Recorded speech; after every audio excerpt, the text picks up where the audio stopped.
नमस्कार, welcome to signal and system course. Myself doctor Ritu Verma. Previous lecture में हमने देखा था कि हम लोग एनर्जी एंड पावर सिग्नल्स की बात कर रहे थे और हमें बताना था कि अगर कोई सिग्नल हमें गिवन है तो वो एनर्जी सिग्नल है या पावर सिग्नल है, वो हम कैसे बता सकते हैं। तो लास्ट लेक्चर में हमने देखा कि हमने 6 टाइप्स के न्यूमेरिकल्स लिया था, 6 टाइप्स के सिग्नल्स लिए थे और उन्हें सॉल्व करके हमने उनकी एनर्जी एंड पावर निकाला था। तो एनर्जी और पावर जब निकाला था तो हमने कुछ पॉइंट्स कंक्लूड किए थे। वो पॉइंट बहुत ही इंपॉर्टेंट पॉइंट है। उस पॉइंट के बेसिस पे आप सिग्नल को बिना सॉल्व किए डायरेक्टली देखकर ही ये बता सकते हो कि वो सिग्नल एनर्जी सिग्नल है या पावर सिग्नल है। तो हमने देखा था, फर्स्ट क्वेश्चन था हमारा x of t e to the power minus of 2t ut। तो जब हम इस सिग्नल को ड्रॉ करेंगे तो उसकी वेवफॉर्म कुछ इस तरीके से आती है। और जब हम वेवफॉर्म की बात करते हैं तो हम देखेंगे कि ये सिग्नल हमारा डिक्रीजिंग डिकेइंग फंक्शन है, हमारा डिक्रीज हो रहा है। इसका मतलब ये हो रहा है कि t की किसी वैल्यू पर, t की मान लीजिए इनफाइनाइट वैल्यू पर ही ये सिग्नल की वैल्यू 0 हो जाएगी। तो हमने क्या कहा था कि ये जो सिग्नल है ये सिग्नल हमारा बाउंडेड सिग्नल है। बाउंडेड मतलब वो अपने आप को t की किसी वैल्यू पर, उसकी वैल्यू 0 पर रीच हो रही है तो ये सिग्नल हमारा बाउंडेड सिग्नल कहलाता है। या आप ये कह लो कि अगर कोई सिग्नल अनबाउंडेड नहीं है तो वो बाउंडेड सिग्नल है। मतलब जो सिग्नल अनबाउंडेड की कैटेगरी में नहीं आता है या जिस सिग्नल को हम अनबाउंडेड नहीं बोलेंगे वो बाउंडेड सिग्नल होगा। अब बाउंडेड और अनबाउंडेड सिग्नल क्या होता है? तो अनबाउंडेड सिग्नल वो होता है जो t की किसी भी वैल्यू पर अपने आप को इनफाइनाइट पे रीच करता है। मान लीजिए ये कोई इस तरीके का सिग्नल है, ठीक है।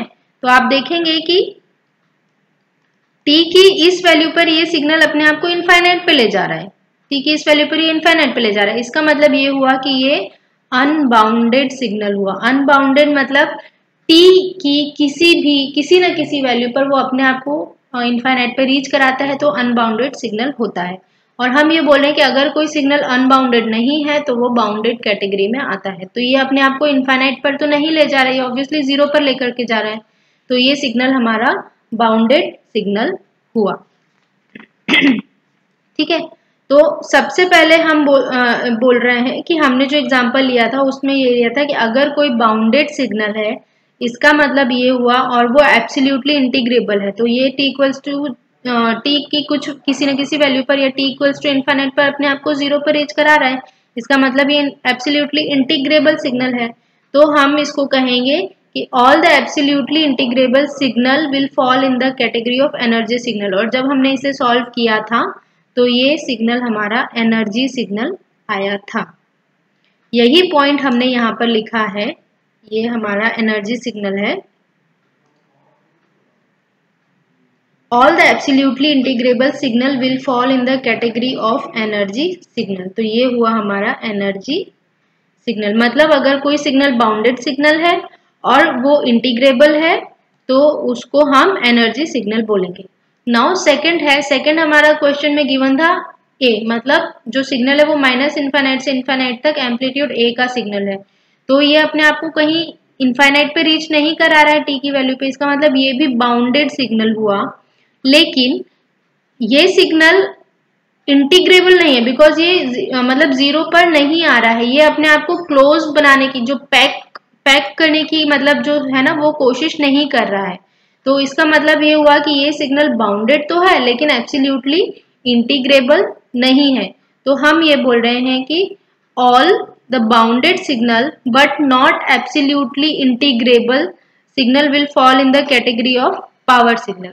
और सेकेंड पॉइंट अगर हम यहाँ से देखें तो ये सिग्नल हमारा पीरियोडिक सिग्नल हुआ बिकॉज ये माइनस इनफाइनाइट से इनफाइनाइट तक सिग्नल कांस्टेंट है और इसका जो एम्पलीट्यूड है वो a है। तो अगर हम मान लीजिए कोई एक वैल्यू लेते हैं, t की वैल्यू मान लो, अगर हम टाइम पीरियड चाहें तो इसका टाइम पीरियड हम पता नहीं कर सकते हैं बिकॉज ये सिग्नल अपने आप को हर एक टाइम इंटरवल के बाद रिपीट कर रहा है। मान लीजिए अगर मैं वैल्यू ले लूँ t equals to 1, capital T की अगर मैं वैल्यू ले लूँ यहाँ पर 1, तो आप देखेंगे कि आप 1 ले लीजिए चाहे तक, तो ये 1 हो गया, ये 2 हो गया, ये 3 हो गया। तो अगर आप चाहे ये टाइम पीरियड ले लीजिए तो ये इसके बाद अपने आप को रिपीट कर रहा है। लेकिन अगर मैं यहाँ पर ले लूँ t इक्वल्स टू 0.5, तो 0.5 के बाद भी अपने आप को रिपीट कर रहा है। मतलब इसका एम्पलीट्यूड सेम है, तो यहाँ से मुझे इस सिग्नल का टाइम पीरियड निकालना वो पॉसिबल नहीं है, लेकिन ये पीरियोडिक सिग्नल तो है बिकॉज ये अपने आप को एक मिनिमम जो टाइम इंटरवल है उसके बाद अपने आप को रिपीट कर रहा है। समझ रहे हैं मैं क्या कहना चाह रही हूँ? मैं कहना चाह रही हूँ कि ये जो सिग्नल है इसका एम्पलीट्यूड है माइनस इनफाइनाइट से इनफाइनाइट तक ए एम्पलीट्यूड है, तो इसका मतलब तो ये हुआ कि ये अपने आप को रिपीट कर रहा है। लेकिन अगर मैं उसका टाइम पीरियड निकालना चाह रही हूँ तो टाइम पीरियड निकालना मेरे लिए पॉसिबल नहीं है बिकॉज इसका जो मिनिमम जो इंटरवल है कंटिन्यूस फॉर्म है, तो मिनिमम इंटरवल आइडेंटिफाई हम नहीं कर सकते कि किस इंटरवल के बाद ही अपने आप को रिपीट कर रहा है। आप चाहो तो टाइम पीरियड 1 ले लो, आप टाइम पीरियड 2 ले लो, टाइम पीरियड 3 ले लो, टाइम पीरियड 0.001 ले लो, वो उसके बाद भी अपने आप को रिपीट कर रहा है। तो ये यहाँ से पता चल रहा है कि ये सिग्नल पीरियोडिक तो है लेकिन उसका टाइम इंटरवल कितना है ये हमें पता नहीं कर सकते। तो हम यहाँ पर ये कह रहे हैं कि अगर कोई सिग्नल है वो पीरियोडिक सिग्नल भी है तो वो सिग्नल भी पावर सिग्नल की कैटेगरी में आता है। तो जब हमने इसे सॉल्व किया था तो हमने देखा था कि ये सिग्नल हमारा पावर सिग्नल है, तो ये हमारा पावर सिग्नल है। तो यही हमने लिखा है, ये दोनों पावर सिग्नल की डेफिनेशंस हैं। हम क्या बोल रहे हैं कि all the bounded periodic signal will fall in the category of power signal. मतलब अगर कोई सिग्नल पीरियोडिक सिग्नल है तो वो भी पावर सिग्नल की कैटेगरी में आएगा। तो ये सिग्नल पीरियोडिक तो है, सिंस हम इसका जो टाइम पीरियड है वो नहीं पता कर सकते, लेकिन कोई बात नहीं, सिग्नल पीरियोडिक है तो इसलिए ये पावर कैटेगरी में आएगा। और हमने जब इसका न्यूमेरिकल सॉल्व किया था तो भी ये पावर सिग्नल ही आया था। थर्ड है a sine omega naught t, a cos omega naught t. इसका मतलब ये सिग्नल इस तरीके से हम देखेंगे, सिग्नल का एम्पलीट्यूड ए है और ये माइनस ए है, तो और ये सिग्नल माइनस इनफाइनाइट से इनफाइनाइट जा रहा है लेकिन अपने आप को कभी टी इक्वल्स टू इनफाइनाइट पे रीच नहीं करा रहा है, टी इक्वल्स टू इनफाइनाइट पे नहीं जा रहा है। इसका मतलब ये हो गया बाउंडेड सिग्नल हो गया, और ये बाउंडेड सिग्नल है और ये पीरियोडिक सिग्नल है। आप देख रहे हैं कि साइन और कॉस वेव पीरियोडिक सिग्नल होता है, जब हमने पीरियोडिक सिग्नल बताया था तब हमने बताया था तो ये पीरियोडिक सिग्नल है, तो ये भी पावर सिग्नल होगा। तो हमने यहाँ से इसको बोला कि ये पावर सिग्नल है, और हमने जब इसको न्यूमेरिकल सॉल्व किया था तब भी देखा था तो ये पावर सिग्नल आया था। तो हमने ये भी यहाँ पर लिखा हुआ है same point, all the bounded periodic signal will fall in the category of periodic power signal. ठीक, नाउ नेक्स्ट हमने क्वेश्चन किया था x of t is equal to u of t। ठीक है, तो यहाँ पर हम देखेंगे कि सिग्नल हमारा 0 से इनफाइनाइट तक 1 एम्पलीट्यूड का सिग्नल है वो चल रहा है। तो अब जब हम बोलेंगे कि देखिए ये सिग्नल हमारा पीरियोडिक तो नहीं हुआ बिकॉज ये माइनस इनफाइनाइट से इनफाइनाइट तक नहीं जा रहा है, लेकिन ये बाउंडेड सिग्नल तो है बिकॉज ये अपने आप को t इक्वल्स टू किसी भी वैल्यू पर अपने आप को इनफाइनाइट पर रीच नहीं करेगा। इसका मतलब ये हो गया ये सिग्नल हमारा बाउंडेड सिग्नल है। ठीक है, और ये एब्सोल्युटली इंटीग्रेबल नहीं है because t equals to infinite तक इसकी वैल्यू बढ़ती जा रही है, ये अपने आप को कभी 0 पर रीच नहीं करा रहा है। तो नेक्स्ट पॉइंट है हमारा कि all the bounded but not absolutely integrable signal will fall in the category of power signal. मतलब अगर कोई सिग्नल बाउंडेड है और वो एब्सोल्युटली इंटीग्रेबल नहीं भी है तो भी वो सिग्नल पावर कैटेगरी में आएगा। तो जब हमने ये सॉल्व किया था तब हमने देखा था कि ये सिग्नल भी हमारा पावर सिग्नल आया था जब हमने इसका एज अ न्यूमेरिकल लेकर के इसे सॉल्व किया था। तो यही पॉइंट हमने वहां पर लिखा हुआ है। नाउ फिफ्थ है signal xt is equals to RT। तो RT होता है इस तरीके से इंक्रीजिंग फंक्शन है, इसका मतलब ये हुआ कि t की इनफाइनाइट वैल्यू पर ही अपने आप को इनफाइनाइट पे रीच कर रहा है क्योंकि ये अपने आप को बढ़ा रहा है as t increasing. Signal RT is also increasing, तो इसका मतलब है कि t की किसी न किसी वैल्यू पर ही अपने आप को इनफाइनाइट पे ले जाएगा। इसका मतलब ये हुआ कि ये सिग्नल अनबाउंडेड सिग्नल है। तो अनबाउंडेड सिग्नल है तो ना तो वो पावर सिग्नल होगा ना ही एनर्जी सिग्नल होगा, जैसे कि हमने अपने लास्ट लेक्चर में जब इसका न्यूमेरिकल सॉल्व किया था तो ये रिजल्ट आया था। तो ये हुआ कौन सा सिग्नल हुआ, ये नीदर पावर नॉर एनर्जी। ठीक, सिमिलरली xt हमने लिया है e to the power 2t into ut, तो ये भी एक इंक्रीजिंग फंक्शन है, ये भी अपने आप को इंक्रीज कर रहा है, मतलब ये t के किसी न किसी वैल्यू पर इनफाइनाइट पर रीच करेगा। इसका मतलब ये भी अनबाउंडेड सिग्नल है, अनबाउंडेड हुआ तो ये हुआ नीदर पावर नॉर एनर्जी। तो इन्हीं 6 क्वेश्चंस के कॉन्सेप्ट पे बेसिस पे हमने ये पॉइंट्स बनाए हैं, और ये आपका जो है, ये जो पॉइंट है ये है नीदर पावर नॉर एनर्जी, ये उसका पॉइंट है। तो ये जो सारे पॉइंट्स अगर आप अपने माइंड में रखेंगे तो आपको कभी भी किसी भी न्यूमेरिकल को सॉल्व करने की जरूरत नहीं पड़ेगी। आप सिर्फ सिग्नल को देखकर ही पहचान जाएंगे कि वो एनर्जी सिग्नल है या पावर सिग्नल है। ये ट्रिक आपको, ये जो पॉइंट है, ये कॉन्सेप्ट है, आपको याद रखना है। ठीक है, आइए अब नेक्स्ट देखते हैं। तो नेक्स्ट में ये है कि मान लीजिए मुझे कोई सिग्नल गिवन है x ऑफ t और उसका energy signal E of x आ रहा है।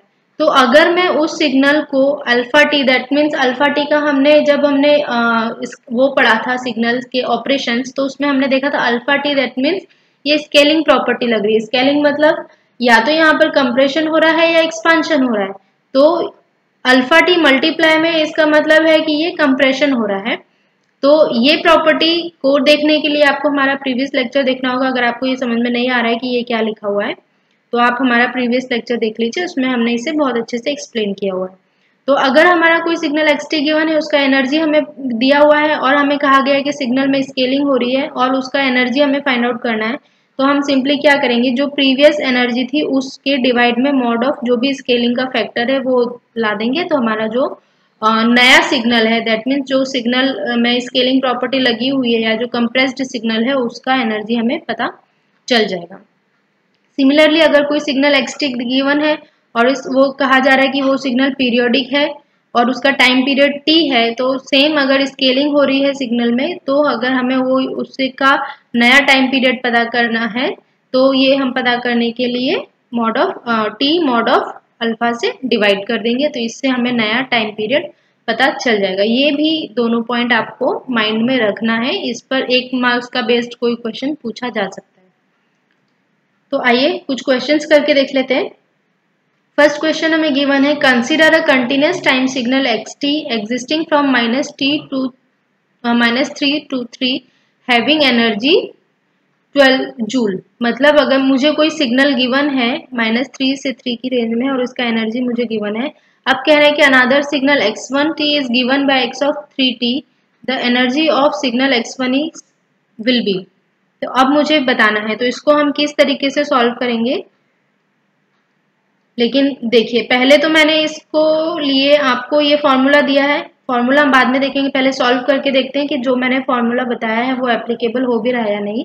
तो हमें सिग्नल गिवन है, जो सिग्नल -3 से 3 के बीच में एग्जिस्ट कर रहा है, ठीक है, और इसका एनर्जी हमें दिया हुआ है। तो इसका एनर्जी हमें कितना दिया हुआ है, 12 जूल। तो हम एनर्जी का सबसे पहले फॉर्मूला निकालते हैं। तो एनर्जी कितना होता है, माइनस इन्फाइनाइट टू इन्फाइनाइट, लेकिन हमारा सिग्नल कहाँ से -3 से 3 के रेंज में एग्जिस्ट कर रहा है, तो ये सिग्नल हुआ -3 से 3। एम्पलीट्यूड कितना है नहीं दिया हुआ है, तो हम मान लेते हैं कि a एम्पलीट्यूड है।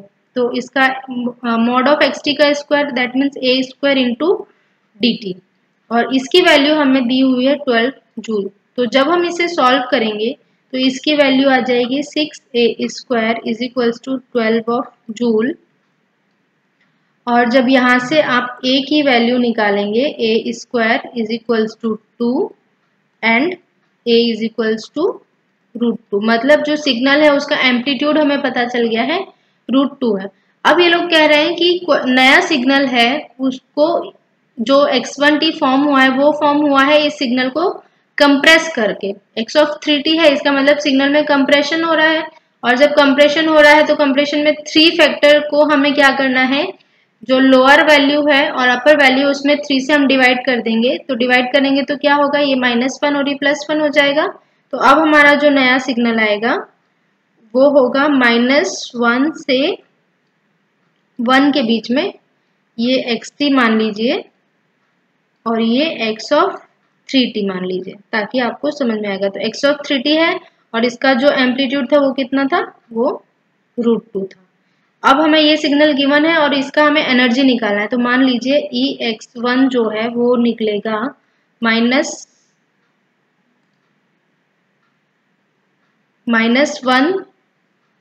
से 1 के बीच में, तो -1 से 1 के बीच में निकलेगा और सिग्नल का एम्पलीट्यूड कितना है √2, तो हमें इसका स्क्वायर लेना, तो ये हो गया 2 dt। तो जब आप इसे सॉल्व करेंगे तो ये आ जाएगा 4 जूल।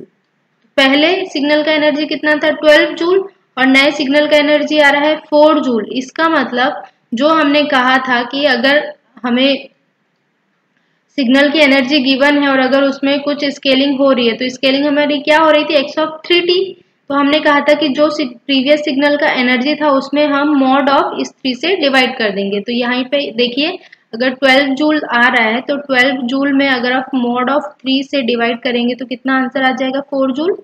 तो 4 जूल ही हमारा आंसर आ रहा है फॉर्मूले से भी और इससे भी। तो इस तरीके से भी अगर इस टाइप का क्वेश्चन गिवन है तो आप डायरेक्टली फॉर्मूला यूज करके आंसर दे सकते हैं, आपको ये सब सॉल्व करने की जरूरत नहीं पड़ेगी।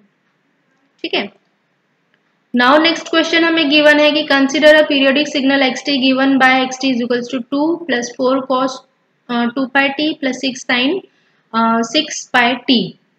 ये हमें गिवन है और हमसे कहा जा रहा है determine total average power of the signal, हमें निकालना है। ठीक है, तो हमने पावर निकालना तो सीख लिया सिग्नल का। जब मेरा प्रीवियस लेक्चर था उसमें मैंने बताया था कि अगर साइन और कॉस वेव का सिग्नल हमें गिवन है तो उसका पावर होता है a²/2 और a जहां पर होता है सिग्नल का एम्पलीट्यूड। ये आपको याद होगा, अगर नहीं याद है तो आप हमारा प्रीवियस लेक्चर देख लीजिए, उसमें हमने ये बताया था। तो जो अगर साइन और कॉस वेव होता है उसका पावर ये होता है। अब यहाँ पर जो हमें सिग्नल गिवन है उसमें दिया हुआ है कि 3 तरीके की सिग्नल प्रेजेंट है। एक सिग्नल है जिसका कांस्टेंट सिग्नल है जो -∞ से ∞ पे 2 तक ही एग्जिस्ट करा रहा है, दूसरा सिग्नल कॉस वेव है, तीसरा सिग्नल साइन वेव है। तो अगर हमें टोटल पावर निकालना होगा तो टोटल पावर जो होगा वो होगा इन सबका इंडिविजुअल पावर का sum, that means px1 first signal का power, px2 that means second signal का power, px3 that means third signal का पावर एंड सो ऑन, जहां तक भी ये दिया हुआ है। ठीक है, तो xt हमें गिवन है 2 + 4 cos 2πt into 6 sin 6πt, ये हमें क्वेश्चन में गिवन है। ठीक है, अगर जब हमें क्वेश्चन में गिवन है तो हम क्या करेंगे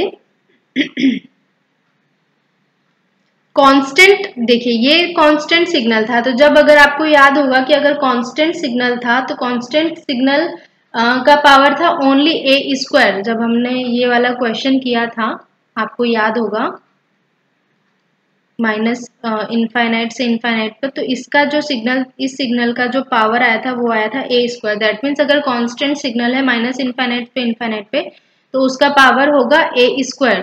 तो फर्स्ट हमारा जो टर्म है 2 मतलब px1 होगा 2 का square is equals to 4, because अगर कांस्टेंट टर्म होती है तो उसका पावर होता है a²। ये हम पहले पढ़ चुके हैं, अगर आपको नहीं याद आ रहा है, रिकॉल नहीं हो रहा तो आप हमारा प्रीवियस लेक्चर देख लीजिएगा, ताकि इस टाइप के न्यूमेरिकल्स को आपको सॉल्व करने में वो काफी इजी रहेगा। ठीक है, नाउ अब हमें सेकंड सिग्नल का px2 निकालना है, तो px2 हमारा कॉस वेव है, तो कॉस वेव का पावर होता है a²/2, तो a यहाँ पर है 4, दैट मीन्स ये हो गया 4² दैट मीन्स ये ऑलरेडी 16 हो गया है, तो ये हो गया 16/2, तो 16/2 दैट मीन्स ये हो गया 8 एंड px3 जो है वो हो जाएगा हमारा 6, दैट मीन्स ये हुआ 6²/2 दैट मीन्स 36/2 दैट मीन्स ये हो जाएगा 18। तो ये हमारे तीनों जो इंडिविजुअल टर्म्स है उसका पावर हमने निकाले। अब हमें टोटल पावर निकालना है, तो टोटल पावर के लिए हम लोग क्या करेंगे, इन तीनों पावर को ऐड कर देंगे, दैट मीन्स ये हो गया 4 + 8 + 18। तो जब आप इसे ऐड करेंगे तो इसकी आंसर आ जाएगी 30 वॉट। तो ये हो गया हमारे इस सिग्नल का आंसर। तो इस तरीके से आपको अगर किसी भी एक क्वेश्चन में 3 या 4 या 5 अलग अलग सिग्नल्स प्रेजेंट हैं और कहा जा रहा है कि टोटल पावर निकालना है, तो आप इस तरीके से उस सिग्नल का टोटल पावर निकाल सकते हैं। सबसे पहले आप इंडिविजुअल पावर निकालेंगे, इंडिविजुअल पावर निकालने के बाद हम सबको ऐड कर देंगे, तो ये आपका आंसर आ जाएगा। Thank you for watching my video.